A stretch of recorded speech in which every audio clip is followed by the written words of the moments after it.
Assalamualaikum warahmatullahi wabarakatuh. Perkenalkan, nama saya Namira Fauzia Adzani dengan nomor NPM 2019-21500-240. Saya dari kelas R6B. Dengan dibuatkannya video ini bertujuan untuk memenuhi tugas pada mata kuliah akhlak dan etika.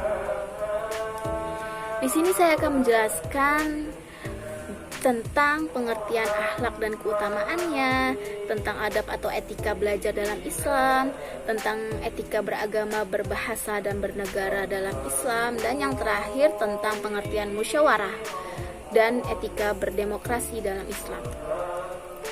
Pertama, saya akan menjelaskan tentang pengertian akhlak dan keutamaannya. Pengertian akhlak adalah sebuah sistem nilai atau value atau norma yang mengatur tindakan dan pola sikap manusia atau tingkah laku di muka bumi. Tindakan dan pola pikir yang dimaksud adalah berbagai macam pola hubungan dengan Allah, sesama manusia, dan juga alam. Kata akhlak berasal dari bahasa Arab, yaitu khulq, yang artinya watak, kelakuan, tabiat, perangai, budi pekerti, dan tingkah laku atau kebiasaan. Akhlak dalam Islam diartikan sebagai perangai atau tingkah laku yang ada dalam diri seseorang yang telah melekat dan dilakukan serta dipertahankan secara terus-menerus. Akhlak juga terbagi menjadi dua golongan, yaitu akhlak terpuji atau akhlakul karimah dan akhlak tercela atau akhlakul mazmumah.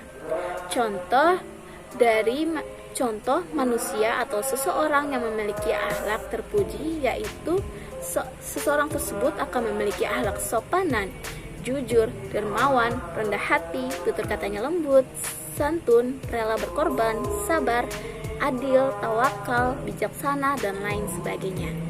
Seorang yang mempunyai akhlak terpuji atau akhlakul karimah biasanya akan selalu menjaga sikap dan tutur katanya kepada orang lain karena selalu merasa dirinya diawasi oleh Allah Subhanahu wa Ta'ala. Sedangkan jika manusia atau seseorang yang memiliki akhlak tercela yaitu memiliki sifat yang dusta atau berbohong, iri, dengki, sombong, ujub, fitnah, tamak, takabur, hasad, aniaya, ghibah, dan lain sebagainya. Lalu adapun keutamaan dari akhlak yaitu sebagai berikut. Yang pertama, tentu saja dicintai oleh Allah Subhanahu wa Ta'ala karena Allah mengagumi orang-orang yang memiliki akhlak yang baik dan mengikuti semua aturan yang telah ditetapkannya. Yang kedua yaitu selain dicintai oleh Allah Subhanahu wa Ta'ala, orang yang berakhlak terpuji juga akan dicintai oleh Rasulullah SAW karena pada hari kiamat kelak Rasulullah akan berdekatan dengan orang-orang yang memiliki akhlak yang terpuji, sedangkan orang-orang yang tercela atau yang memiliki akhlak yang buruk akan dijauhkan oleh Rasulullah SAW. Dan yang terakhir yaitu bagi orang-orang yang berakhlak baik, Allah akan menjamin untuk dibangunkannya surga, dibangunkan rumah di surga bagi orang-orang yang berakhlak baik atau terpuji. Lalu selanjutnya saya akan menjelaskan tentang etika belajar dalam Islam. Berikut ini adalah beberapa adab belajar dalam Islam. Yang pertama, meluruskan niat, ikhlas belajar untuk menuntut ilmu agar lebih dekat dengan Allah Subhanahu wa Ta'ala. Yang kedua, membaca doa sebelum memulai belajar agar Allah memudahkan memahami semua yang dipelajari. Yang ketiga yaitu menyimak dengan hikmat. Penjelasan guru tidak memotong kecuali dipersilahkan. Dan yang keempat, membaca doa setelah belajar. Selain itu, adab belajar dalam Islam mengajarkan bahwa sebagai pelajar harus menghormati guru karena guru merupakan orang tua kedua saat berada di sekolah.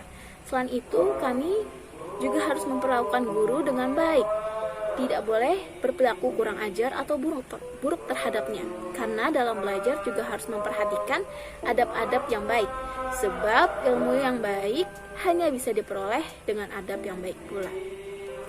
Berikutnya saya akan menjelaskan tentang etika beragama, berbangsa, dan bernegara dalam Islam.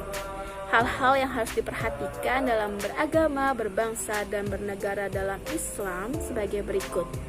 Pertama, menegakkan keadilan dan kebenaran dalam kehidupan, dan kebenaran dan keadilan adalah sesuatu yang paling dicari oleh setiap manusia. Bahkan kehidupan manusia itu sendiri disebut sebagai proses dalam mencari keadilan dan kebenaran. Islam adalah agama yang akan selalu berpihak kepada keadilan dan kebenaran. Bahkan menegakkan keadilan dan kebenaran adalah suatu kewajiban bagi setiap muslim, kapan saja dan di mana saja. Kedua, menegakkan nilai-nilai kemanusiaan.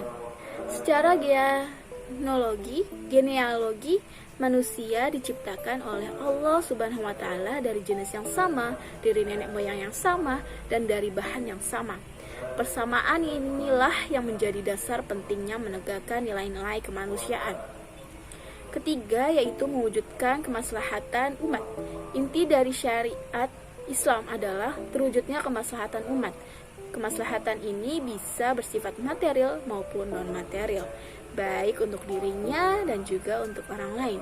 Kemaslahatan adalah sesuatu yang bersifat universal, berlaku di mana saja dan kapan saja sehingga harus diperjuangkan oleh setiap manusia. Selanjutnya merupakan pengertian dari musyawarah. Musyawarah adalah suatu kegiatan perundingan dengan cara bertukar pendapat dari berbagai pihak mengenai suatu masalah untuk kemudian dipertimbangkan dan diputuskan serta diambil yang terbaik demi kemaslahatan bersama. Sedangkan dalam Islam, musyawarah adalah suatu amalan yang mulia dan penting sehingga peserta musyawarah senantiasa memperhatikan etika dan sikap bermusyawarah sambil bertawakal kepada Tuhan yang Maha Mengetahui dan Maha Bijaksana. Lalu ada pun penjelasan singkat tentang etika demokrasi dalam Islam. Pelaksanaan demokrasi yang sesuai dengan Islam adalah musyawarah atau syura, persetujuan atau ijma, dan penilaian interpretatif yang mandiri atau ijtihad. Dalam Al-Quran berisi perintah kepada para pemimpin dalam kedudukan apapun untuk menyelesaikan urusan mereka dengan cara bermusyawarah. Rakyat diberi kebebasan dalam memberikan saran kepada seorang pemimpin, atau dalam demokrasi diperbolehkannya rakyat memberikan aspirasi.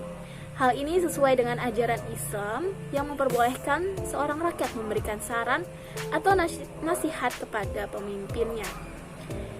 Islam memberikan kebebasan pada setiap muslim untuk mengutarakan pendapat. Hal ini juga menjadi ciri utama dalam pemerintahan sistem demokrasi suatu negara yang memberikan kebebasan pada warga negaranya untuk berpendapat, dan kebebasan pers. Dengan kebebasan berpendapat tidak terjadi kepemimpinan yang otoriter dan memaksa rakyat atau umatnya. Baik, sekian itu saja yang dapat saya sampaikan. Kurang lebihnya mohon maaf. Wassalamualaikum warahmatullahi wabarakatuh.